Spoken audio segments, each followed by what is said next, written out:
Oke, kita masih ngebahas peluang majemuk. Di sini soalnya agak lebih sulit lagi. Soal nomor 5, dua buah dadu dilantunkan serentak satu kali. Peluang muncul dua mata dadu yang jumlahnya habis dibagi 3 atau habis dibagi 4. Nah, lagi-lagi di sini ada kata atau, berarti kalian nanti ngitungnya dipisah yang jumlahnya habis dibagi 3 atau habis dibagi 4. Di sini ada dua buah dadu. Nah, berarti kita cari dulu ruang sampelnya. Dua buah dadu. Satu dadu itu kan 6. Karena sini ada 2, berarti 6 pangkat 2, berarti sama dengan 36. Berarti ruang sampelnya 36. Nah, kalau misalkan dua buah dadu nih, dadu pertama, dadu kedua. Dadu pertama itu kan angkanya itu 1, 2, 3, 4, 5, 6. Dadu yang kedua pun sama kan angkanya 1, 2, 3, 4, 5, 6. Nah, kalau misalkan kita jumlahin dadu pertama sama dadu kedua, berarti kan paling gede itu nanti jumlahnya adalah 12 kan. Paling terkecil adalah 2. Nah, berarti di sini paling kecil 2 karena 1 tambah 1 itu 2. 2, 3, 4, 5, 6, 7, 8, 9, 10, 11, 12. Nah, yang pertama kita cari yang jumlahnya habis dibagi 3. Maksudnya itu dadu ini kita jumlahin. Nanti jumlahnya itu habis dibagi 3. Nah, berarti kan yang habis dibagi 3 itu angkanya berapa aja? 3, 6, 9 sama 12 ya kan? Karena kan 3 habis dibagi 3, 6 habis dibagi 3, 9 habis dibagi 3, 12 pun habis dibagi 3. Nah, sekarang 3 ini kan didapat dari mana aja? Misalkan dadu pertama 1, dadu kedua munculnya 2. Kalau dijumlahkan 3 kan? Nanti 2, 1. Nah, seperti itu. Yang 6 pun sama. 1, 5, 2, 4, 3, 3, 4, 2, 5, 1. Ini ikutin aja berurutan. Ini 1, 8 nggak mungkin kan, 2, 7 nggak mungkin, berarti 3, 6, 4, 5, 5, 4, 6, 3. Yang 12 berarti cuman bisa 6 sama 6. Ini kalau dijumlahin 12. Ini yang habis dibagi 3 ada berapa? 1, 2, 3, 4, 5, 6, 7, 8, 9, 10, 11, 12. Ada 12. Lalu yang habis dibagi 4. Yang habis dibagi 4 itu berapa aja? 4. Udah pasti kan habis dibagi 4. Terus 8. 4, 8. Kemudian 12. Nah, karena di sini udah ada 12, berarti yang 12 di sini nih kalian gak usah hitung lagi. Karena kalau dihitung lagi jadi double. Berarti dihitungnya cuma 4 sama 8. Nah, 4 ini bisa berapa? 1, 3, 2, 2, 3, 1. Kalau 8, 1, 7 gak mungkin. 2, 6, iya. 3 dulu, 3, 5, 4, 4, 5, 3, 6, 2. 1, 2, 3, 4, 5, 6, 7, 8. Ini ada 8. Kalau kita total nih, ini kan atau kan kalimatnya, berarti kita jumlahin 12 tambah 8 itu ada, berarti NA-nya itu 12 tambah 8 itu sama dengan 20. Berarti peluangnya itu sama dengan 20 per 36. 20 bagi 4 itu 5. 36 bagi 4 itu 9. Berarti jawabannya adalah yang B, 5 per 9. Nah, seperti itu cara ngitung yang majemuk. Nah, di sini tuh pakai rumus yang ini. P sebenarnya ini PA tambah PB nanti dikurang sama PNB. Nah, PNB-nya ini apa? Ini irisannya. Di sini kan ada yang 12, di sini juga ada 12 kan beririsan. Ini PA, ini PB, nanti dijumlahin seperti itu. Tapi kita nggak usah gunain apalin rumus ini, kalian langsung lihat realnya aja, nanti lebih paham maksudnya ketimbang kamu apalin rumus.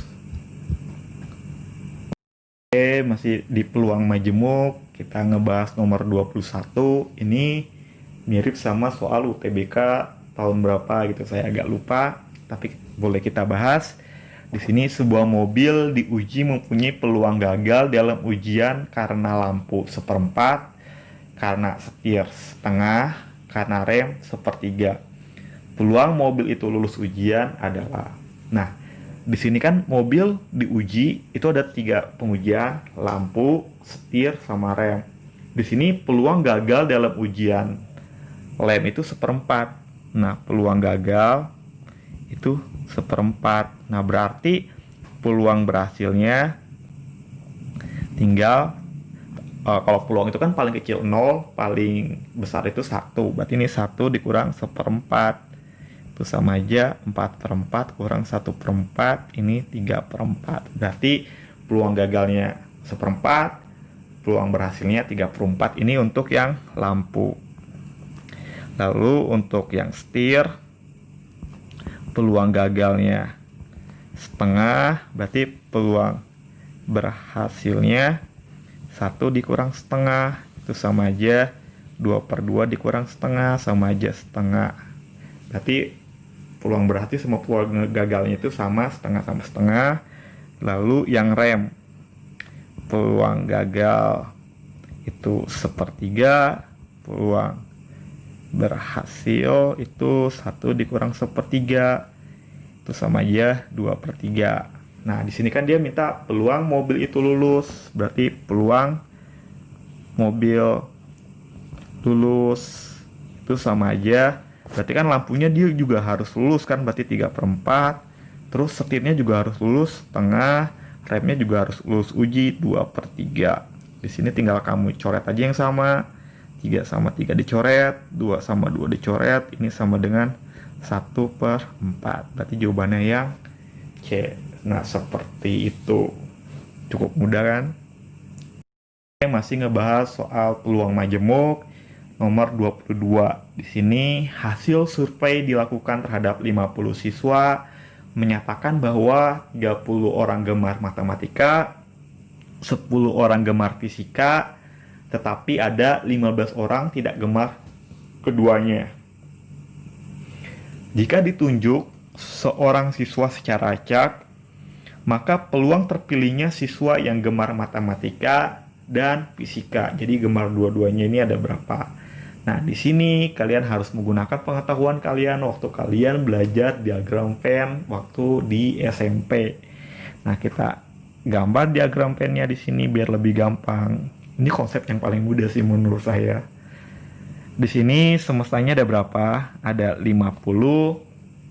Lalu kita buat di sini karena sini lagi ngomongin matematika sama fisika, berarti ini buat yang matematika, ini buat yang fisika. Di sini yang gemar matematika itu ada 30, yang gemar fisika ada 10, yang tidak gemar keduanya itu ada 15. Nah, tapi di antara yang suka matematika ini kan ada 30. Pasti kan ada juga yang suka fisika kan. Nah, yang suka fisika pun pasti 10 orang ini ada juga yang suka matematika. Berarti sini kita anggap yang suka dua-duanya itu X. Nah, berarti di sini yang suka matematika aja itu sama aja 30 dikurang sama yang suka kedua-duanya. Yang 10 pun sama. Ini 10 orang kan suka fisika, tapi kan bisa aja ada yang suka matematika juga kan. Nah, maka yang suka fisika aja itu adalah 10 dikurang X juga. Berarti 30 dikurang X ini yang suka matematika aja, ditambah sama yang suka kedua-duanya, ditambah yang sama suka fisika aja, ditambah sama yang nggak suka dua-duanya, itu pasti jadi semestanya ada 50. Berarti di sini min X sama plus X ini kita coret karena habis. Tinggal 30 tambah 10 min X tambah 15 sama dengan 50. Berarti 30 tambah 10, 40 tambah 15 itu ada 55 min X sama dengan 50. Berarti 55 min 50, ini X-nya kita pindahin ke kanan jadi plus, 50-nya pindah ke kiri jadi min 50. berarti X sama dengan 5. Berarti yang suka dua-duanya itu ada 5 orang. Nah, berarti peluangnya adalah 5. Yang suka dua-duanya kan peluang terpilihnya siswa yang gemar matematika dan fisika itu berarti 5 orang. Per ruang sampelnya itu ada 50, berarti sama dengan 1/10. Nah, seperti ini aja. Ini agak mudah kan? Tinggal modalnya itu diagram pen aja. Oke, masih kita ngebahas peluang majemuk nomor 29. Dalam sebuah kotak terdapat 4 buah bola merah dan 6 bola putih. Dari kotak ini akan diambil 3 bola sekaligus secara acak. Peluang terambilnya sekurang-kurangnya 1 bola putih. Nah, kalimat sekurang-kurangnya ini yang harus kalian perhatiin. Atau bisa juga nanti kalimatnya paling sedikit, atau sekurang-kurangnya, atau paling banyak. Terus nanti kalian harus pahamin. Sama seperti sebelum-sebelumnya, kita cari ruang sampelnya terlebih dahulu. Di sini ada 4 bola merah sama 6 bola putih. Berarti bolanya ini ada 10. Nah, dari 10 bola ini diambil berapa di sini? Diambil 3 bola. Berarti di sini kombinasi dari 10 diambil 3. Berarti 10 faktorial, 10 kurang 3 itu 7 faktorial, 3 faktorial. Berarti 10, 9, 8, berhenti sampai 7 saja. Nanti karena bisa dicoret, tiganya jabarin 3, 2, 1. Ini tiganya dijabarin karena masih 3 faktorial dan dia nggak bisa dicoret sama yang bukan faktorial, jadi harus dijabarin. Kalau 7-nya ini karena sama-sama faktorial bisa dicoret. Lalu 9 sama 3 itu 3, 8 sama 2 itu 4. Berarti ini sama aja 10 kali 3 kali 4. Oke, berarti ruang sampelnya cukup sampai di situ. Kemudian kita cari NA-nya. Ini yang diinginkan tuh apa? Di sini dia bilang sekurang-kurangnya 1 bola putih. Nah, berarti kalau lebih boleh nggak? Boleh kan? Karena kalimatnya sekurang-kurangnya. Berarti kemungkinan yang pertama itu kalau misalkan bola putihnya 1, berarti C, berarti bola merahnya berapa? Kalau bola putihnya 1, berarti bola merahnya 2, bola putihnya ini karena kan ada 6 nih putihnya, ini merahnya 4, berarti 1. Nah, kenapa? Karena biar diambilnya 3, bolanya merahnya 2, bola putihnya 1 kan berarti 3 kan. Ini kemungkinan pertama. Kemungkinan yang kedua, kalau misalkan ini siapin C aja ada 2, ini buat merah, ini buat yang putih. Kalau putihnya keambil 2, berarti merahnya keambil 1. Kebalikan. Kalau sebelumnya kan putihnya 1, merahnya 2. Kalau ini merahnya 2, putihnya 2, merahnya 1. Lalu kalau kemungkinan yang ketiga itu kalau misalkan tiga-tiganya ini adalah bola merah, berarti bola putihnya itu nggak keambil atau sama aja 0. Nah, kalau kalimat seperti ini nih, sekurang-kurangnya atau paling sedikit atau maksimal atau minimal, kalian pasti ada beberapa kemungkinan. Nah, itu harus semuanya dihitung. Nah, itu yang bikin agak ribet, tapi sebenarnya sama aja, mudah. Lalu kita hitung, ini 4 faktorial, 4 kurang 2, 2 faktorial, 2 faktorial. 6 faktorial, 6 kurang 1 itu 5 faktorial, 1 faktorial. Oh ya, nanti saya jelasin juga kalau misalkan ada C61 itu pasti jawabannya 6. Kalau ada C65 itu jawabannya juga 6. Seperti itu. Kalau ada C66 itu jawabannya 1. Jadi kalau misalkan dia selisih 1 nih, ini 6, ini 5, itu pasti hasilnya 6, nggak usah dihitung. Kalau C66 itu pasti 1. Nah, seperti itu. Ya, hapus saja. Nah, berarti ini kita udah tahu jawabannya bakalan 6. Berarti sini sama aja 4, 3, 2 faktorial per 2 faktorial 2, 1 kali 6. Coret-coret. 2 sama 4 itu 2. berarti ini sama aja 6 kali 6 36. Lalu yang kedua 41 itu sama aja 4, nggak usah dihitung. 6 faktorial per 6 kurang 2 4 faktorial 2 faktorial, berarti 4 dikali 6 5 4 faktorial 4 faktorial 2 1 coret 6 6 sama 2 itu 3, 4 kali 5 itu 20 dikali 3 120. 4 kali 5 itu 20, kali 3 itu 60. Maaf. Lalu yang ini C40 itu 1 juga, itu nggak usah dihitung juga. Ini 6 faktorial per 6 kurang 3 3 faktorial 3 faktorial 1 dikali 6 5 4 3 faktorial 3 faktorial, yang satunya jabarin 3 2 1 coret 3 kali 2 itu 6, langsung aja coret sama 6, berarti 20. Berarti kalau kalian jumlahin ini totalnya adalah ini 80 tambah 36 berarti 116. Tuh. Ya betul, 116.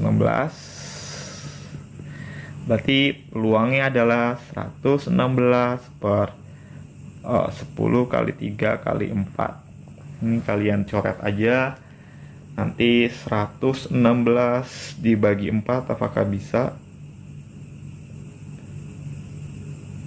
Bisa, itu sama dengan 29.